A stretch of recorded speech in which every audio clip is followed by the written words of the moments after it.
It is indeed a pleasure to have this privilege to play here for you. We intend to give you a very fine program, so just settle back, relax, and enjoy the moment.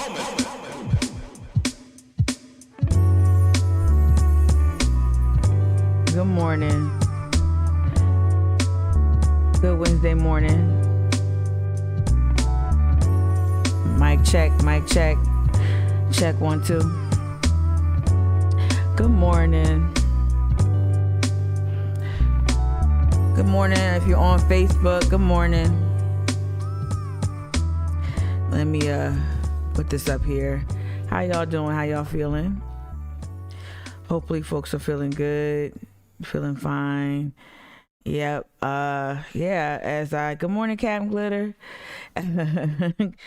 Good morning, Lucy, if you watching. If not typing, good morning, Lucy.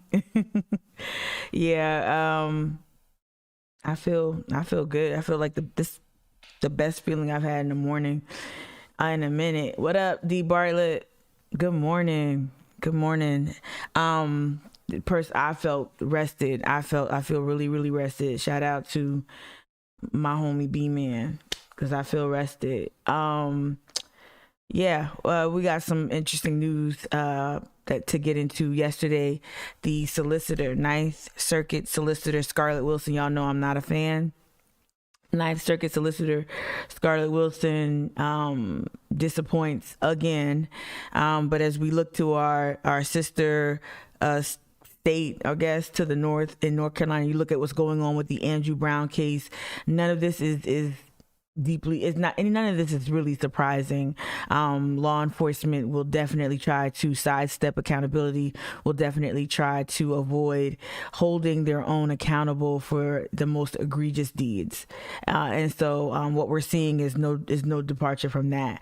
But let's go ahead and just hop into it as people come in, as viewers log on and say good morning. I started on time. That might have jarred some people. I always start like a minute or two late, but yeah, let's just get into it. Good morning, y'all. Good morning. All right.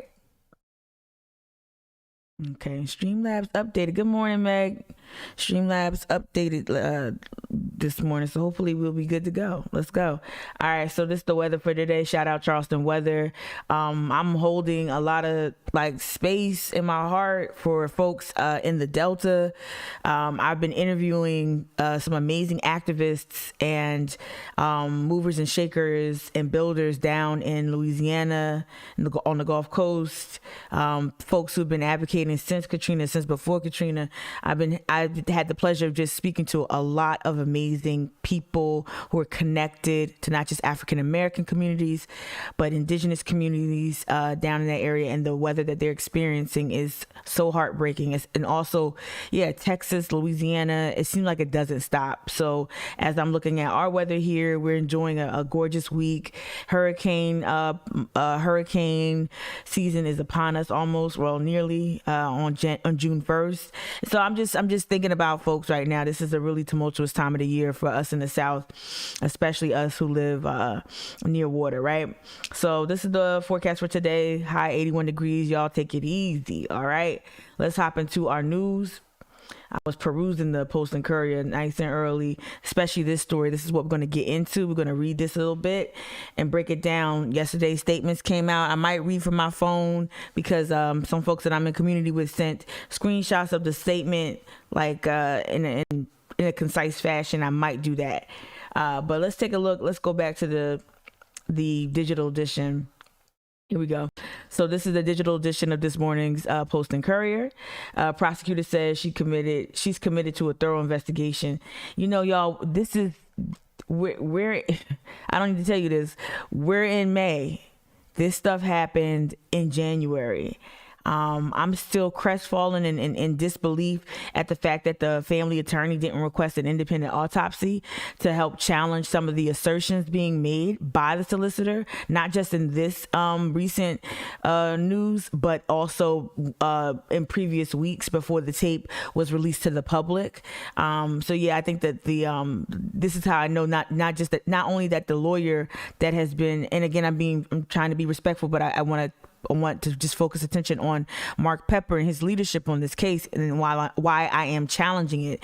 Not only does his proximity to law enforcement, not only has that always made me scratch my head, but his curious decisions around making sure that the family could substantiate their claims, like him not ordering an independent autopsy, his own efforts to lead any type of independent investigatory actions. I'm disappointed that there isn't enough action from the law firm or the law team that's on this case and trying to make sure like that you could see this coming. So the solicitor will definitely be trying to take a stance, assume a posture where she's not going to be culpable. So you can anticipate that. So what's the response from Mark Pepper? What you're hearing now, you're hearing more directly from the family, from Mrs. Amy Sutherland, the mother of Jamal. You're hearing more from the family directly, and to me, it's striking because the team that they've retained need to move and need to anticipate this. But what did we hear at the press conference on last Friday? What did we hear from Mark Pepper? You heard him praise the solicitor.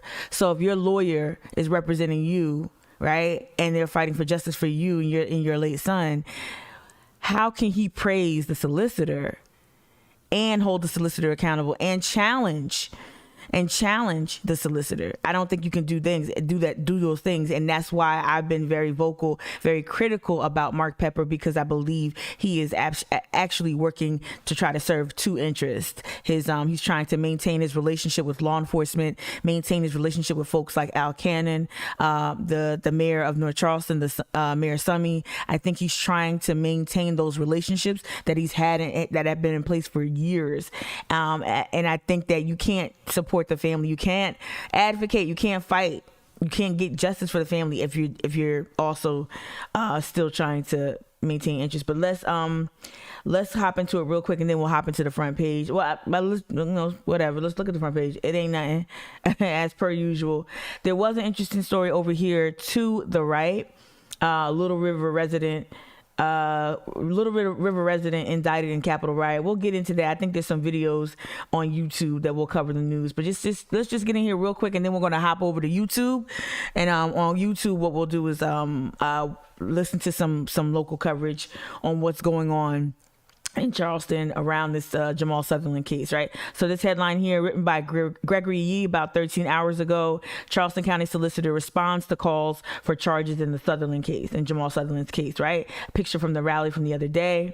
Amid mounting calls from activists for charges in the early January death of a black man with mental health conditions at the Charleston County Jail, the prosecutor, who must make the decision, said she's committed to a thorough investigation. In a May 18th statement, that was yesterday, y'all, May 18th statement, Ninth Circuit Solicitor Scarlett Wilson said she commends all who have participated in peaceful activism, we don't need that, and acknowledged the community's frustration and how long the investigation has taken, how long they've purposely drag this thing out, right?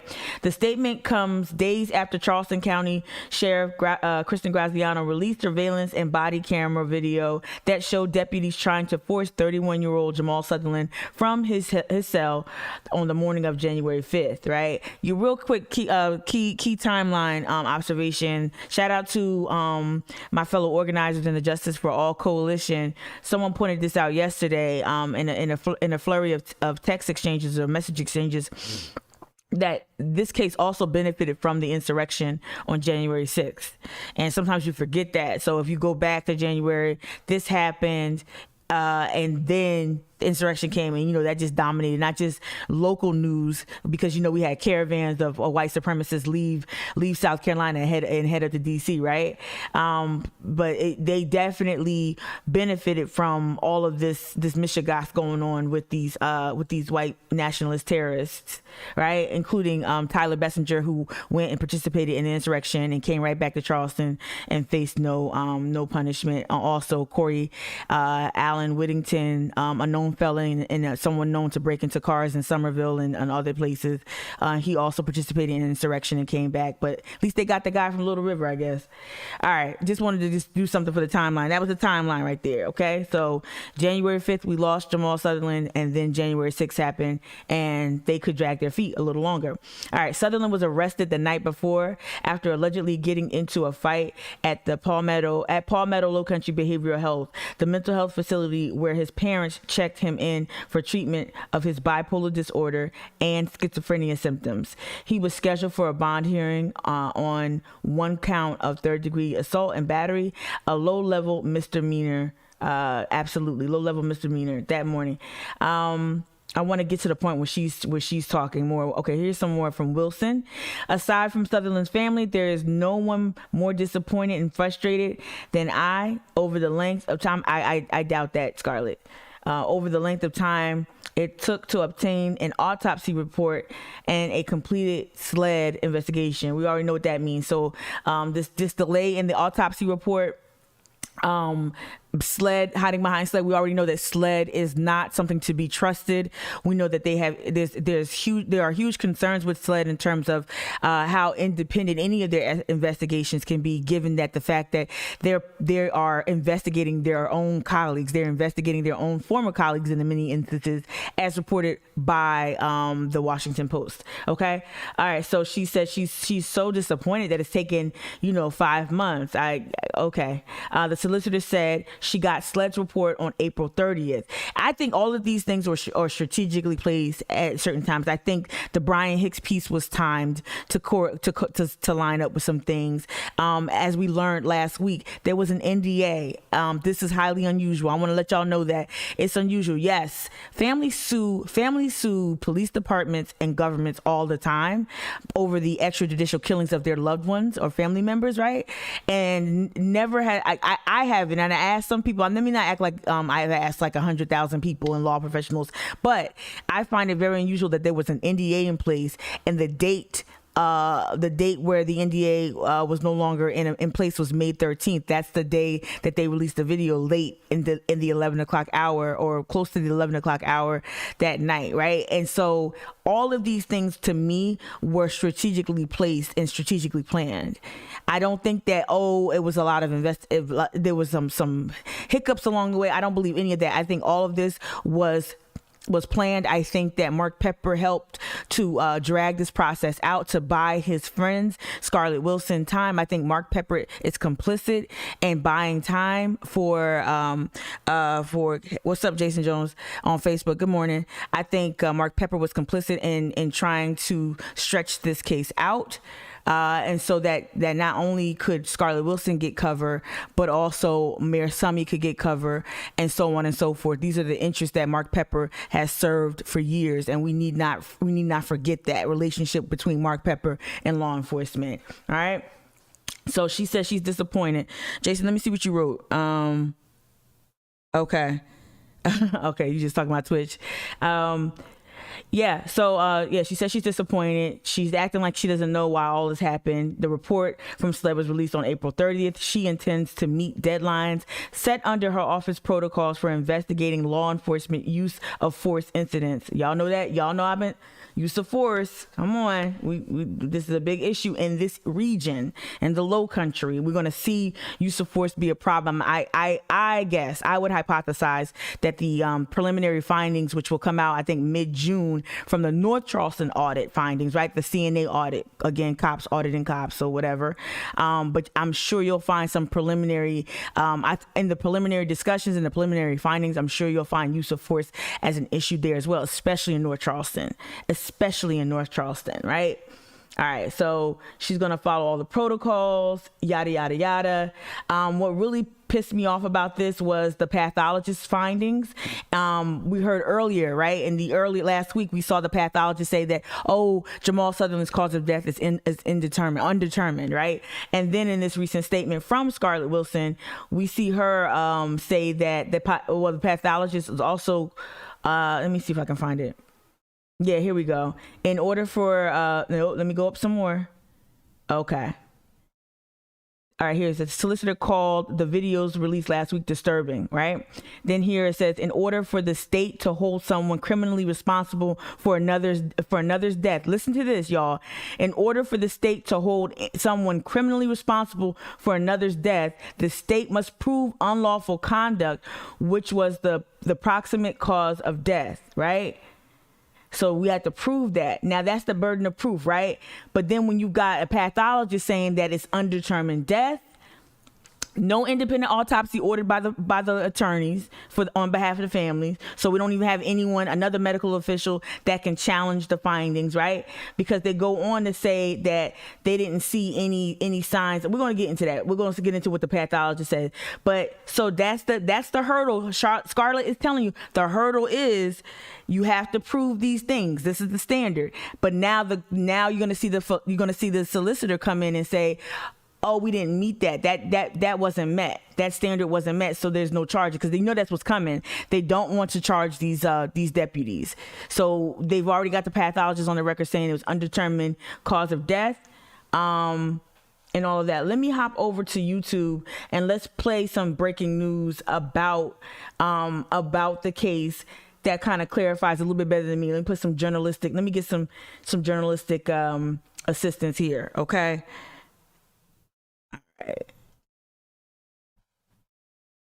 New tonight from the Ninth Circuit Solicitor's Office, Scarlett Wilson is asking for a second opinion in the case of an inmate who died while at the Al Cannon Detention Center. In a letter, she calls the video of the death of Jamal Sutherland disturbing. I see you, Evelyn. But says in order for either of the two deputies involved to be held criminally responsible, listen, the state must prove unlawful conduct was one of the key factors in the death. So you got to prove unlawful conduct. They've been fired. Why were they fired then? Right? Were they fired because they followed the law? So she's clearly telling her, hey, this is the hurdle we have to cross. This is the hurdle we have to leap over.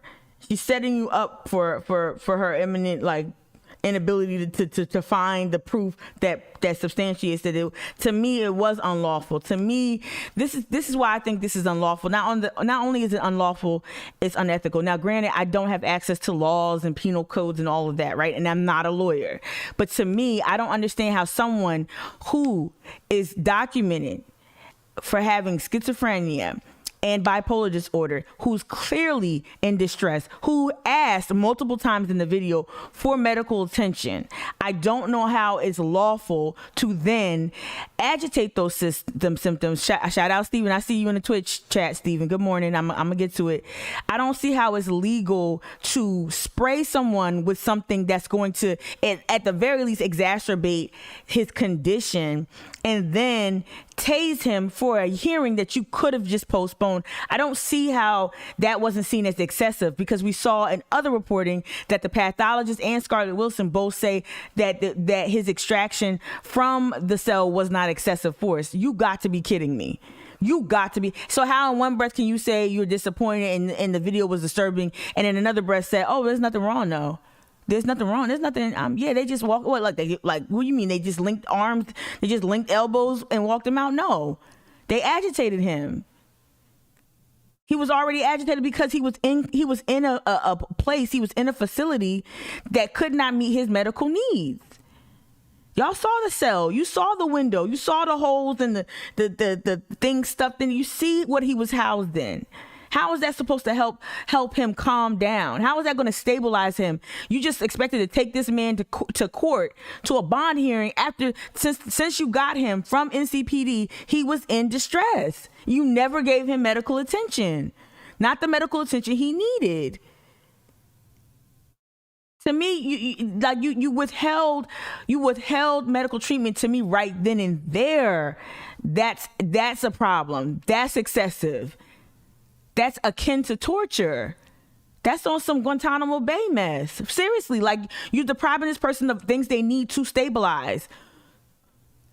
be stabilized. And I got so much information yesterday. Shout out to my friends who are familiar with former nurses from that mental health facility who say they never called the police when in scuffles similar to the ones we've read about right, that Jamal was involved in. Shout out to all you nurses who have intimate knowledge from inside that facility, who have left because of how it was under-resourced, and how the protocol, there is a protocol in place for people, or for patients who then have some sort of physical confrontation. There is a protocol in place, and according to my sources, those mental health professionals on duty that night did not follow that protocol. And according to a side conversation I had with Representative J.A. Moore, shout out J.A. Moore for this tidbit, you also told me that there was an intermediary. There was another option that the mental health facility nor Charleston Police Department, neither one of them sought that option. Neither one. So that's why as they try to scapegoat Kristen Graziano, as Nancy Mace comes in and everyone else comes in to try to scapegoat Kristen Graziano, we understand that there's enough blame to go around. The system failed Jamal, and not only that, his treatment while he was in custody at the jail was, to me, inhumane for someone in his condition. If he was bleeding, if he was having a seizure, they would have rushed him and got him medical assistance. They would have called EMTs in there, or whatever they do inside of a jail. But when someone is exhibiting a mental health crisis, the response is very different. The response is, well, let's just wrangle him in. Let's just hog time. Let's just handcuff him. That's the response to mental illness. It's take someone who cannot be like it blows my mind. Let me get into the chat real quick. Let me get into the chat. Evelyn, you wrote earlier, we need to be hearing from the nurse at the jail. Absolutely. Especially the one that said he's not okay. Right? Stephen Bowden, this is the public defender, Stephen Bowden, thank you so much for always checking in. They could charge them with assault and battery of a high and aggravated nature without proving that unlawful conduct was the proximate cause of death. Wow. I'm going to say that again. See, thank you, Stephen. This is why I need to let you talk and let my non-legal self talk. Stephen Bowden, one more time, public defender, you say in the chat on Twitch, they could charge them both, the two deputies, they can charge them with assault and battery of a high and aggravated nature without proving that unlawful conduct with the proximate cause of death, right? All right, that's what they do in any other difficult death case. Thank you for that, Stephen. Now I'm going to make sure I pass that on to my other activist friends. Evelyn, you said, but also, correct me if I'm wrong, didn't we already hear that their use of tasers in the situation was not approved protocol? I thought I read that too. Nicole, you chime in on Twitch. You say, yeah, that's what I'm wondering. It's protocol to tase him multiple times while he's handcuffed? Right? Is that protocol? And I don't understand how is pepper spray a means to subdue someone? I don't get that part either. Like, he's already in an agitated state. I don't even get the use of pepper spray. I don't get that. I don't get that at all. It gotta be ways that you can restrain someone. It's gotta be ways that you can get enough personnel in there to build some sort of wall, right? Or it's gotta be a way to get a mental health professional in there and calm him down before you put pepper spray in there, you shot him with tasers, but did you ever send anything else in there? Like, anyone else in there who can handle that situation? It just seems so regrettable. Oh, obviously, right? Let me just let the rest of this clip play. She's asking for a second pathologist's opinion on the... I'm gonna back it up because I talked so long. Let me just back it up. It's only 37 seconds, this clip. New tonight from the Ninth Circuit Solicitor's Office, Scarlett Wilson is asking for a second opinion in the case of an inmate who died while at the Al Cannon Detention Center. In a letter, she calls the video of the death of Jamal Sutherland disturbing, but says in order for either of the two deputies involved to be held criminally responsible, the state must prove unlawful conduct was one of the key factors in the death. Now she's asking for a second pathologist's opinion on the exact cause of death. We have more details in the Sutherland case on our website, counton2.com. Okay. Yeah, that was interesting. They'll continuously tell you that their hands are tied, right? And I'm glad that Stephen, thank you so much. I'm grateful, because they tend to tell us things and it kind of like, oh, well, that nothing else can be done, as they did with the family. Oh, the family's wishes. Oh, the family's wishes. Like they keep doing things to just like to make us stop dead in our tracks, stop us from asking critical questions, stop us from probing deeper, right? All right, I want to get to another. So this is something interesting about emergency meetings today being held in regards to the Sutherland case. Let me let this play.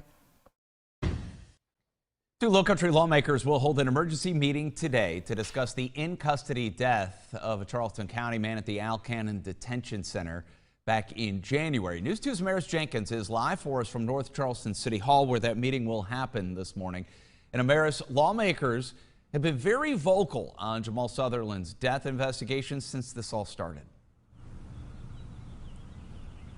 Brad, Charleston County Sheriff Kristen Graziano fired the two deputies involved in the death of Jamal Sutherland, saying it was for the interests of public safety. Now, following the firing of those two deputies, lawmakers will come together to host this emergency meeting today at North Charleston City Hall at 11 o'clock. Representatives Wendell Gilliard and J.A. Moore will meet with the South Carolina Democratic Caucus and the South Carolina Legislative Black Caucus. They will all review the video released of Jamal Sutherland's death inside Al Cannon Detention Center. Now, this is the video that brought awareness to his death. Community activists and civil rights groups are calling for the arrest of the two now fired deputies involved in Sutherland's death. They are seen tasing, handcuffing, and dragging Sutherland out of his cell just moments before he died on January 5th. Deputies tried to extract him for a... It's like they spraying and pepper spray in there like he's some sort of vermin,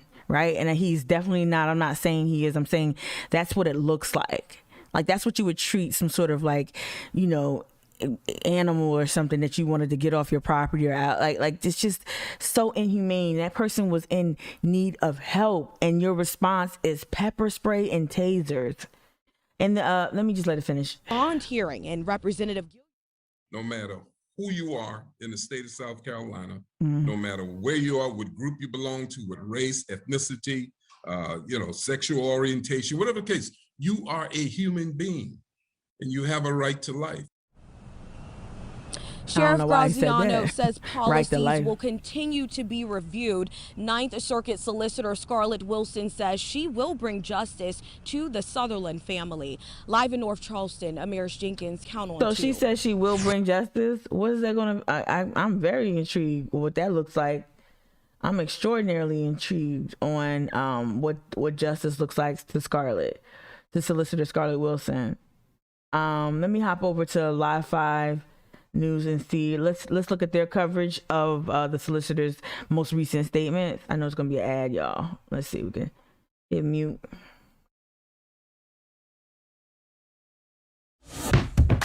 Yeah, so this saying solicitor follow-up needed on several issues following the report of Sutherland's death. Again, that's that second opinion from who though?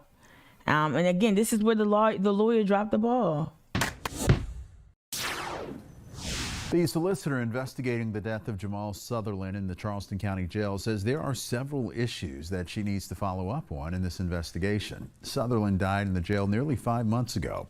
Two deputies now off the job in connection to the case, Brian Hoole and Sergeant Lindsay Fickett. Solicitor Scarlett Wilson is expected to decide if the two will face criminal charges by the end of next month, a deadline she intends to keep. But Wilson is seeking a second opinion on the outcome of Sutherland's autopsy, which found he died while being subdued. She said in a statement that she intends to bring justice to Sutherland's family and to any suspects in the investigation. Yeah, I'm going to be interested. I'm interested. Compass Collegiate Academy, now accepting students for... Lord. I'll be really interested to see what justice looks like. Shout out to good morning Real McCoy Brown on Facebook. Good morning, thanks for watching. Over here on the chat here on Twitch, let me see, let me catch up. Chico the man, you wrote, if nothing, let me get out of here and get out this story. I don't want it to be distracting. All right, if nothing else, you give him a shot as a tranquilizer. Yeah, but then that's how they killed James Britt with the ketamine. He needed mental health. He needed, I don't know. he definitely needed something else. Evelyn, it's a pattern in the city, just like the Calhoun Monument. Absolutely. I think that's a really interesting comparison, like how they kind of they trickle out information. They lie to us about who actually owns the monument, why they can't do anything about the monument, why they can't bring the monument down. And then, 5th anniversary of Mother Emanuel, you knew the mayor had something planned the whole time. And then like, bam, look, I'm great. I brought the statue down. No, you lied to us since your first term. You said you couldn't bring it down. I'm not gonna give you kudos for dragging your feet and doing something you could have did day one. Something that's been a divisive. That statue's been divisive in the city since the first versions of it. Black people have hated that statue because they knew what it meant. So let's stop acting like we didn't know what that meant, right? Let's just cut it out. Let me see if there's any more. Oh yeah, this is the NCAA. Look at my mind. You know where my mind's at. The NAACP. Y'all, there's a meeting too. We just saw the Black Caucus and black legislators meeting today at 11. And this, I love my people, but we gotta get it together. We gotta get on the same page. Happening today, the Charleston branch of the NAACP will be meeting. I'm saying that because they meet at the same time, I believe, as the other coalition you saw Wendell Gilliard speak to. And I'm like, and NCAA, excuse me, goodness gracious, NAACP, here in Charleston. We know that they've been going through leadership changes. We also know that I'm not going to be unfair to them as well, but we got to get on the same page. The NAACP has a storied history here in Charleston. Seriously, has such a deep history here, and it'd be great to see this organization coming into this conversation with that history. Meeting to discuss the case of a man who died in the Charleston County Jail. Jamal Sutherland was being taken to bond court when the solicitor says he died while being subdued back in January. Video of his death was released last week. The 2 detention deputies involved in the death investigation have since been fired. The NAACP says it plans to release a statement on what they believe needs to be done to hold the former detention deputies responsible. That meeting is set for 11 o'clock this morning at the branch's office on Columbus Street. Representative Wendell Gilliard and J.A. Moore will also be holding an emergency meeting at the same time in North Charleston to discuss Sutherland's death. Yeah. Other local. Oh, I cut it off. God, these ads, y'all. Okay, that's why I just love YouTube and not this. But yeah, so yeah, I just really wish that the NAACP could get on the same page with local leaders. Hey, good morning, Letitia. They want to meet. You talking about the NCAA? I keep saying it, y'all. Y'all know what I'm saying. You talking about NAACP? They want to meet now. I think that's who you talking about. Okay. I'm telling you, I don't know why things get locked in my head and I can't unsay them. I'm gonna play this one last clip from the Live 5 News website regarding the North Charleston police audit. I thought this was interesting this morning when I heard this update. The North Charleston community taking a look at policies and procedures that they would like to change within the North Charleston Police Department. Today, a research group conducting a racial bias audit of the department held an in-person listening session. So just so you know, so when they did this in, 2018, 2019 in Charleston, they did the same thing with Charleston PD. CNA is the firm that is conducting this, these listening sessions and also the audit. So they're doing more listening sessions in North Charleston. Same company doing the same thing. I was at one listening session here in West Ashley, not too far from where I live right now, down the road a bit. And what I would say is that a lot of things that I heard in that room, at least my table, and there was a good number of people there. There were over 50 people there, right? And the stories that I heard from older black women, from like middle-aged black women, from it was the women stood out to me, how they were manhandled at work by police, how they were stopped for just the most innocuous things. Chris Kalin, you shared a story with me personally, or with people personally, about your dad being harassed by law enforcement.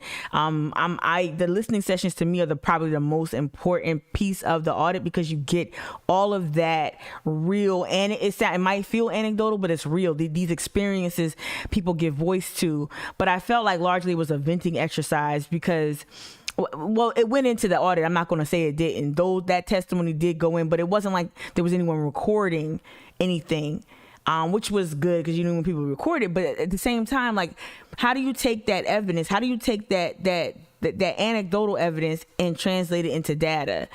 And I think that's going to be interesting. But we'll see what's going on with North Charleston. I'm sure it's going to be the same stories, probably with a lot worse, to be honest. For people to weigh in and give their thoughts. Paola Tristan Arruda was there. And Paola, what thoughts came out of that meeting?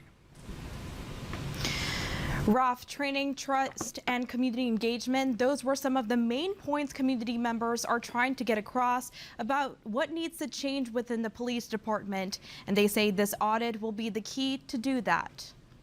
I'm just glad they're doing the audit. I'm glad it's transparency, and I just pray that no one else is killed by a hand of a cop that doesn't have empathy for the public. The family of Walter Scott, who was shot and killed by a former North Charleston police officer in 2015, says a racial bias audit is needed within the North Charleston Police Department. We need to cut back on excessive force use, especially when it comes to minorities. Excessive force, use of force. They have to stop being biased, and they have to stop profiling. They attended one of the first in-person listening sessions hosted by CNA, a nonprofit research group in charge of the audit.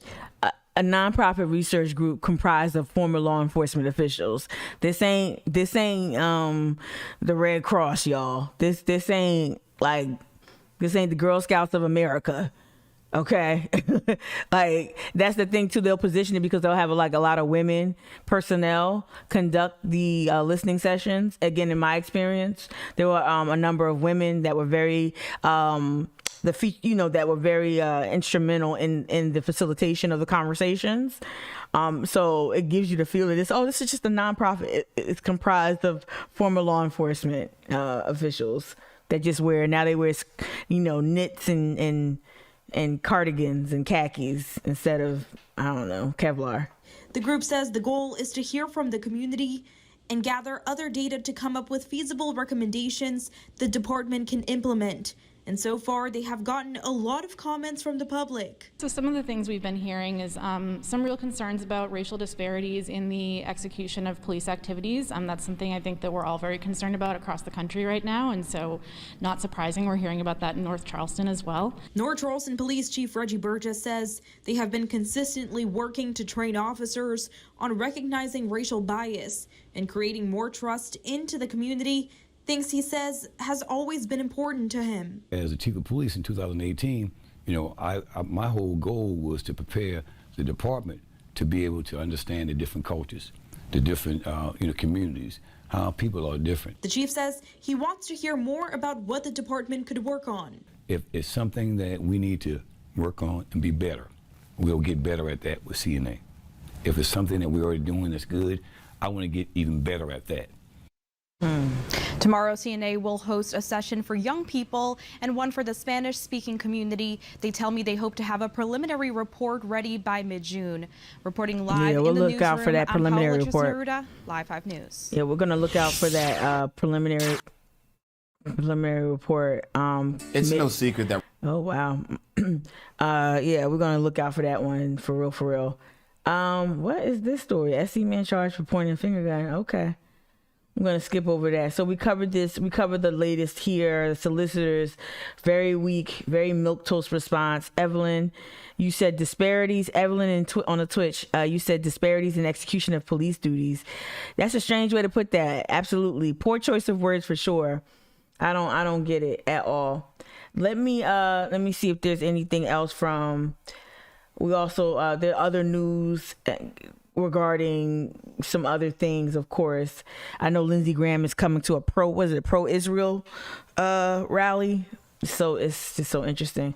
I know that's what I saw reported on the news last night. Let's see if there's anything pertinent to us here in the Low Country from Columbia, from WLTX. Let me see. Nope. Housing. Nope. I haven't used WLTX in a minute either. See what else we got up here. That's an old story right there. We already covered that. I want to say shout out to Paul Bowers. Y'all know Paul Bowers runs the Brutal South Substack page. He sat down with my girl Amethyst Ganaway, friend to the show. Check out Paul Bowers' follow Paul Bowers on Twitter and subscribe. It's like $6 a month and you get this blog, and I think if you subscribe you get the full podcast here. He has like a minute snippet here with his sit down with Amethyst. So yeah, check it out. I wanted to share that on the live feed. This was WCIV. Y'all know I'm tentative. I'm hesitant to share any content from WCIV. They are a Sinclair station, and their framing of the Jamal Sutherland trick. Good morning, D. Their coverage of framing of the case has been very questionable, and I'm being generous when I'm saying questionable. This is what I wanted to talk about, though, but they got this is the part that I wanted to talk about earlier, right? Wilson seeks second opinion after Sutherland pathologist rules nothing unusual or excessive. I don't see how she could. Well, let me go ahead and read this again.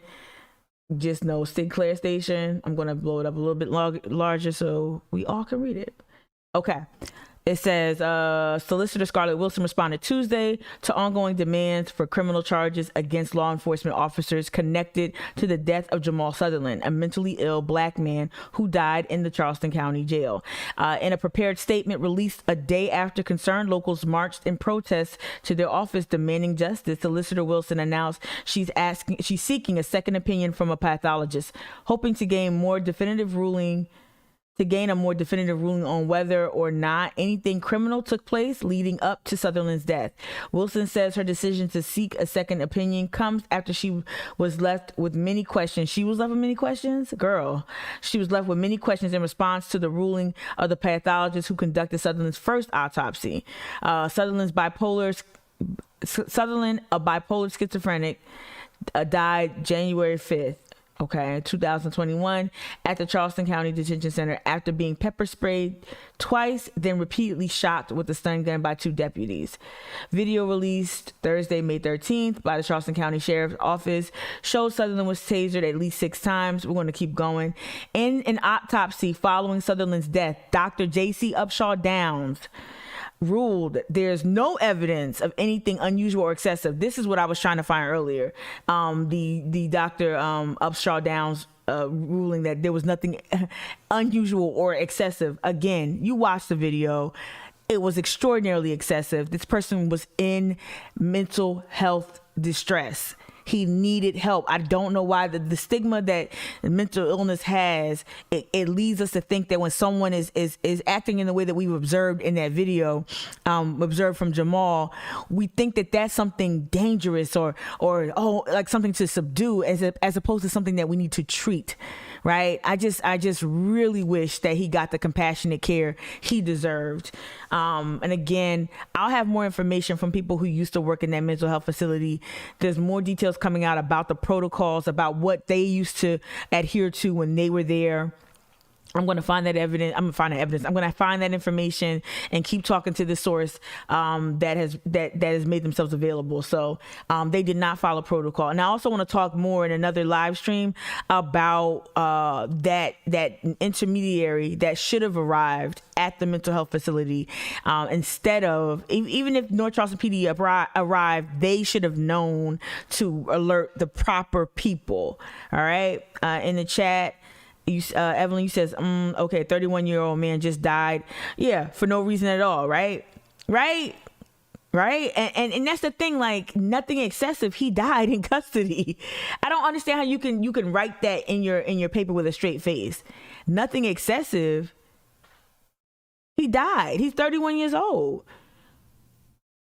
Like, nothing excessive. Anyway, so that's what he says. Nothing excessive or unusual leading to Sutherland's demise, attributing his death instead, listen to this, to an adverse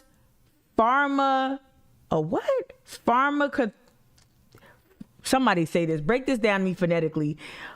I can't even say this. Pharmacotherapeutic effect? Pharmacotherapeutic effect? Evelyn, you said strange language before, right? This is crazy. You spell homicide really funny. I don't understand. From the excited state. What caused the excited state? I don't know. Pepper spray? Threatening to bring him out? And who gave the order? And that's what the mother said in another statement. Actually, that's what I did want to play. I wanted to play this clip here because this is what the mother response. This is what the mother, Mrs. Amy Sutherland, her response. Let me see. There might be an ad because I let it pause for a long time. Oh no. We are hearing from the mother of Jamal Sutherland. Listen to this, y'all. Listen to this. Since 2 deputies were fired after video of her son Jamal's death was released. In a statement to Live 5 News, Amy Sutherland says, quote, "I want to thank those involved in the firings of the officers who murdered my son, Jamal Eugene Sutherland, in the Charleston County Detention Center on January 5th, 2021. She goes on to write, quote, "I also want those who gave the order to extract him fired. I've always said and believe that God will bring to light those who have mistreated his people. I'm so very grateful for the people of our state and country." Well, right now, the cry for justice for Jamal Sutherland grows louder tonight as people gather downtown. Okay, so I just wanted to play that part from the mother's response, right, and then go back to the WCIV. Stephen, I see you. Go back to the Upshaw Downs ruling, right? I'm gonna say it again. Pharmacotherapeutic effect from an excited state was when he was in detention. Deputies tried to subdue him. That's crazy. Stephen, you saying here it's strange that a pathologist decided they were an expert on police use of force. Thank you, Stephen. Thank you. I'm gonna raise these concerns. I'm going to echo these sentiments that you're expressing in the chat. This is very unusual. This is very unusual. Jessica, you say he was very much alive before they made physical contact with him. It is well known among law enforcement that multiple deployments increase the risk of death. Absolutely, of that taser, right? This is ridiculous, right? Why isn't the pathologist speaking to that? Pharmacotherapeutic. I never heard of that. Pharmacotherapeutic. I don't even know if I'm pronouncing it right, if I'm putting emphasis on the wrong syllable. Pharmacotherapeutic effect. Jesus. Okay. Deputy Hall and Lindsay Fickett, the deputies involved with Sutherland's case, deadly encounter, have been fired. We never got into Sergeant Lindsay Fickett. We never got into her history of violence and her use of force issues. Right, we never got into that, but her record is checkered for sure. Probably should have been fired. Maybe you can make the argument that had she been held accountable for strangling that former inmate, or perhaps she wouldn't have been involved in this, and perhaps Jamal would still be here. You could. I'm just saying. Maybe if you held her accountable about her use of force, then maybe she'd be less likely to use excessive force. When handling Jamal, right? Yeah. All right. So she went. Yeah, we're just reiterating here. Video was disturbing, and then I'm going to thank you, Stephen, for giving me the word power. I'm going to ask questions and say, like, well, couldn't they do at least this, right? And we saw this also with Michael Slager, right? Michael Slager wasn't charged with murder. You remember the first trial was a mistrial, which is crazy. Cop shoots a man fleeing in the back, and it was a mistrial. But but then he was subsequently charged with a human rights violation, violating Walter Scott's human rights, and that's how he got a 20-year sentence, which is just beyond me. D, you said we learned during the Chauvin trial that homicide means die by the hands of another, right? Absolutely. Yeah, I have a sneaking suspicion that they are going to try to do what they did to the Andrew Brown case, and I want to let me see if I can bring that up real quick, a quick clip, because in Elizabeth City, because this is sad, right? Because now and the cops took a very interesting posture on this. Let's see. Here, let's listen to Bakari. Let's listen to a South Carolina. We bring in Bakari Sellers, one of the attorneys for Andrew Brown's family. Thank you so much for joining us, Mr. Sellers. I can only imagine how difficult today must. Again, I didn't cue this up, but basically the Andrew Brown, the cops say they were serving a warrant for a drug-related offense. They really want you to know that. They really want you to know they were serving a warrant. They all got in a big old pickup truck, like some old-timey lynching. If you watch Lovecraft Country, remember the episode where they had to leave the diner and that truck came around the corner? You know, those men came around the corner attempting to lynch them, attempting to lynch Letty and ticking them, right? That's exactly what it looked like. It looked like that scene in Lovecraft Country where a pickup truck full of vigilantes came around looking to lynch some black people. So that happened in Elizabeth City, North Carolina. And now, and I'm gonna find that sound from that cop, because D, you bring up the Chauvin trial. The Chauvin trial and this Andrew Brown trial, or rather Andrew Brown case, because it looked like it ain't going to trial. This is gonna really inform how we move here. For real. And I'm gonna find that response. Let me check out the chat real quick. Evelyn, you said that shit. Did you hear about what the cops did to the council person who protested? No. What happened? What? Tell me more so I can Google it. What? In the Andrew Brown case, the council person protested with that? Must have been for Mr. Brown's family and loved ones. How are they holding up? What? Thank you for starting off with that question, because I think many people forget that Andrew Brown Jr. was a father. He was a grandson, a nephew, and so much more. I just spoke to both of his sons, Gerard and Khalil. And, they were heartbroken, disappointed, frustrated, devastated, angry, mad at a system that continues to perpetuate injustice and unsure where we go next. And so it was a good conversation, but they are just as frustrated as many of us are. The prosecutor today said that Mr. Brown was driving recklessly as he fled from officers trying to execute 2 felony arrest warrants. Walk us through what you think an appropriate police response would have looked like. Real quick, why in the Breonna Taylor case, Walter Scott, when they found out, they ran his tags and they found out he had warrants. Why are the warrants like a license to kill? Like, I don't understand why so much overzealousness in pursuing someone and bringing them in for whatever the offense is. I just don't understand why these warrants have become like licenses to kill. And they keep telling us, oh, he had 2 felony warrants. Same thing with Dante Wright. Oh, he had this charge. And then when you find out what the charges are, they not even nothing where you would have to arrest them or shoot them up. Like when you find out the charges, like I can't remember what the Dante Wright charge was, his warrant. It was like unpaid ticket or something like that. You die behind an unpaid ticket? Under these circumstances? Well, I think that what we saw in the clips that we were able to see from the video, I got you, Jessica, was an unjustified shooting. I think that at no point was Andrew Brown Jr. Using his vehicle as a weapon. No, he was backing up. No officers were knocked down. Nope. And the fact that every point he was moving his vehicle away from officers. I can clearly state what the policy is and how they violated it. At no point should you shoot into a moving vehicle because you know that many times that would lend itself to being unfruitful. In this case, it lended itself to the death of Andrew Brown Jr. He was shot in the back of the. And I'm gonna stop it right there because I want to get to what that cop said. Okay, I'm gonna go to my YouTube TV because it was on CBS this morning. It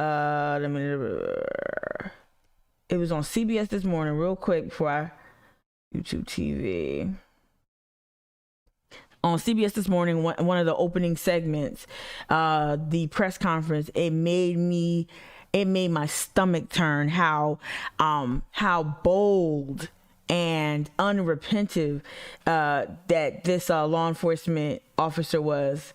I'm going to join from my last watch so I can rewind it. Hold on 1 second. Let me try to,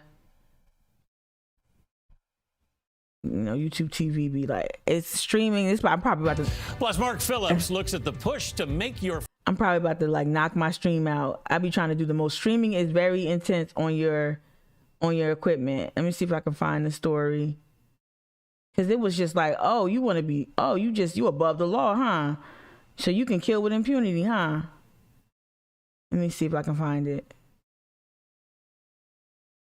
Yeah, here we go. Here's the story. Listen to this. I'm getting it. Right here. Well, yeah, this is the flood. Including in your mailbox. And there is more. Skip it 15 seconds. The DA revealed police body cam video of the shooting for the first time. Sheriff's deputies fired into Brown's car while trying to serve an arrest warrant last. Hold on, it's buffering. I'm doing the most. Month. His family calls the death an execution. Jeff Pegues is wait till you outside hear the from sheriff's law office enforcement. in Elizabeth City, North Carolina. Jeff, good morning. Good morning. There is likely hours of body camera footage from this shooting.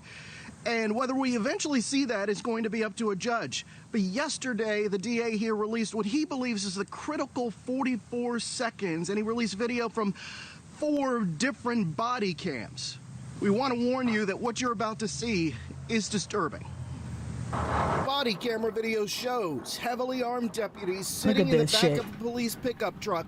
They pull up on Andrew Brown Jr. to serve a drug-related warrant. Go. Brown is behind the wheel of the blue sedan as deputies close in on him.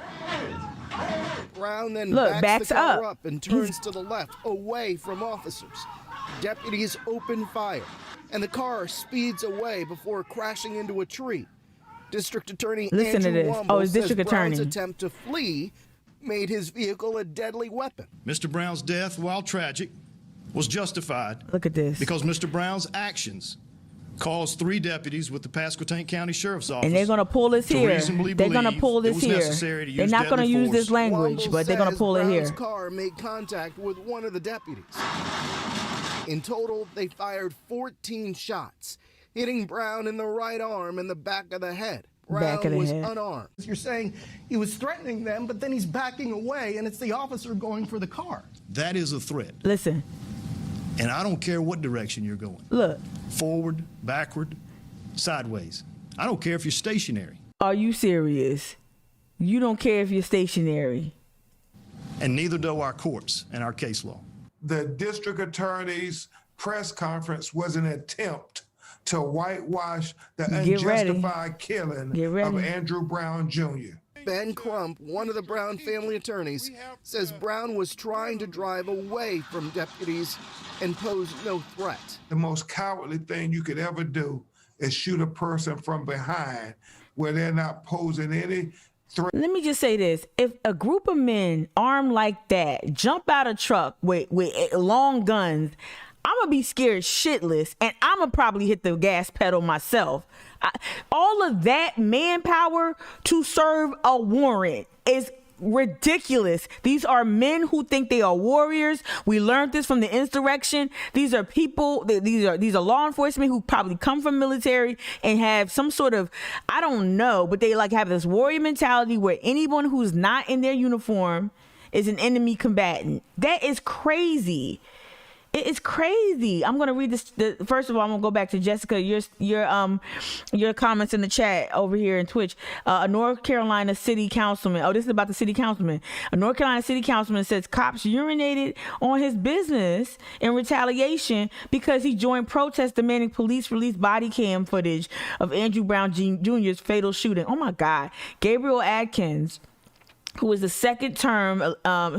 in his second term in Elizabeth City, North Carolina councilman, posted ring footage. Wow. Ring doorbell footage on Facebook. One of the incidents showing, wow. And they did this knowing that people got doorbell cameras.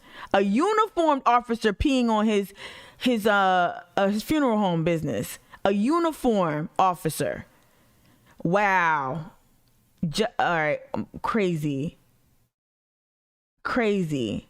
All right, I'm gonna skip down. Justin, you said they don't round up opiate. Come on, I'm about to watch that HBO documentary series. They don't round up opioid companies for drug offenses, right? They don't like this. We're gonna talk about some white collar crime too. We're gonna get shout out to Amron, my girl Amron. Stopped by yesterday. We're gonna talk about white collar crime. We're gonna start talking about the responses to white collar crime and how they're treated very differently, and opioid related crimes. Seriously, I just jumped up. All right, hold on. Jessica, you said, oh my God, I hadn't seen the footage. Yeah. I know I hadn't seen the footage either. All right, Evelyn, what you say? Yeah, I'm sorry. It's not also, it should be illegal to ride in the back of a damn pickup truck. Why do you even need that, y'all?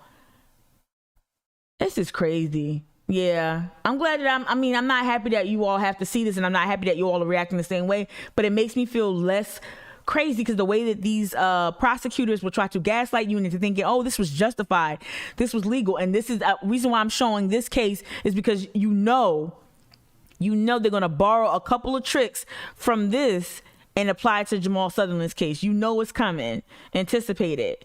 And you can't train that out of police because that's what they're designed to do. Threat or harm of violence to you. In that press conference, you could see that the DA was adamant about what he views are the facts of this case, that Brown, by reacting to the officers in the way that he did, turned that vehicle into a deadly weapon. And there have been court cases in the past similar to this where you have encounters between someone and police where a vehicle has been viewed as a deadly weapon. But it is also worth mentioning that in that shooting, just 3 of the 7 cops fired all 14 just shots, 3. which raises the question of, did the other 4 officers perceive a different threat? It's an excellent point, Jeff. Thank you very much for your reporting. We appreciate it. I thought Jeff's question during that press conference was the most critical one. That's a really important question. I hope our press does that. They're threatening you, the police officers, but he's backing away. And then he's trying to get away. And I think when we originally heard from the police before we got to see the tape, you were led to believe that he deliberately tried to hit a police officer. That clearly was not the case. They lied. He was trying to get away. Say it, Gail. They lied. He might have skimmed the police officer. But I don't understand the use of all the firepower as a guy, as Andrew Brown, is clearly trying to get away. And essentially use of lethal force in a situation like this. Can't you shoot out the tires? I mean, I don't understand the tactics. That's my... That part, that's what made me pause this morning. Like, can't you do anything else? Can't you just shoot out the tires? And again, if you come around the corner and it's just a bunch of men in vests, I'm gonna tell you right, especially that law enforcement dressed like that, I'm gonna think insurrection. I'm gonna think Proud Boys. I'm gonna think Lightfoot militia. I don't know. I mean, that shit look wild. It look wild. I don't understand why you can't. I don't understand why they can't just like serve the warrant. Like, I don't understand. I don't understand it. All that force. For what? For what? Oh my gosh. All right, I'm about to round it up. Oh shit. This is on my home island. This is on Wamala. That stupid treehouse shit. If y'all, just let y'all know, if y'all were fans of this treehouse on Wamala, ain't even a treehouse, just on stilts. If y'all were fan of this couple here, this couple that tried to just come and try to rezone Wamala and turn it into the next BS, whatever, gentrify, whatever. They had to sell it. I hope y'all take a loss on that. They caused so much pain and havoc. And shout out to all of the residents on Wamala, black and white, who want to keep Wamala rural, because that treehouse bullshit caused us so much anxiety. We were filling up them county offices. We were doing everything to fight this family, and they better just kick rocks. Bolt Farm. Ugh. Stupid keep. I'm sorry. I didn't mean to get off on a tangent. But anyway, I'm looking at the chat. Y'all are talking about the issue at hand, and I just got distracted by this treehouse. Yeah, I don't care what they're doing. We're gonna kill you. Earlier, right when the police, what was that, the DA said that, I don't care if you're stationary, so you can kill somebody. for being stationary, and they got the law to back it up. They do. WAMA law does rock. It does. I mean, it's getting less black, but we yet holding on. I'll be there owning property forever. I ain't leaving. All right, so that's the news roundup, y'all. Thank you so much, Steven. I know you probably went to work. Thank you so much, Steven. Thank you so much, Jessica. Thank you, everyone. Evelyn, Justin, D, Nicole. Thank you all. Chico the Man. Thank you so much, you all, for adding just additional insight to this case. We have some questions now. I'm gonna take some questions, some concerns from the chat, and pose this to the group. Like, why couldn't they charge? They could charge for so many things, and we need the press. We need members of the media to follow up. She needs that. Do you also notice how, like, Graziano had to have a press conference eventually, right? And she didn't even take that many questions. But even at that press conference, it wasn't aggressive. Like, she wasn't getting asked questions like you would see in any, like in other cities, right?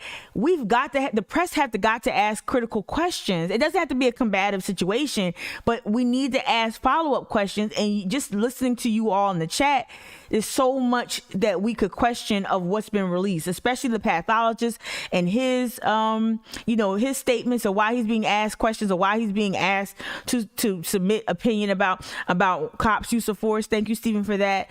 What other charges are applicable? Scarlett, okay, you saying this is not eligible, but what about this, right? What will you do? She said she's going to fight for justice, right? We're also going to keep our eye on the mediation efforts as well and see what that's going to look like too, in terms of what type of justice or anything it's not even justice because Jamal won't come back, but any type of accountability. We're really going to be watching what comes of all of this, right? All right, let me skip down to the bottom and make sure. Let me see, I didn't miss anything. Yeah, great input from Steven. As always, we got to get it together. Good morning, Debbie. Thanks for chiming in over there on Facebook. All right, I'm going to sign off. Gotta get back to work. Gotta get back on my work routines and get some stuff done. But y'all, please I appreciate y'all so much. I'll see you tomorrow. Keep me in mind. Oh, shout out Kia. Thank you, Kia. Kia dropped by yesterday. I got to meet Kia for the first time. We're going to be up to no good soon. Shout out, Kia. Thank you for your gift yesterday. Shout out, Amron. You stopped by. I double booked. Just I love y'all for just all the support I've gotten over the past couple of days. All of the support, especially the moral support. I really appreciate it. I don't know why I did all that, but I really appreciate it. It's been really busy these past couple of days and weeks. So thank you so much, y'all. All right. I'll talk to y'all later. I see you tomorrow. Bye.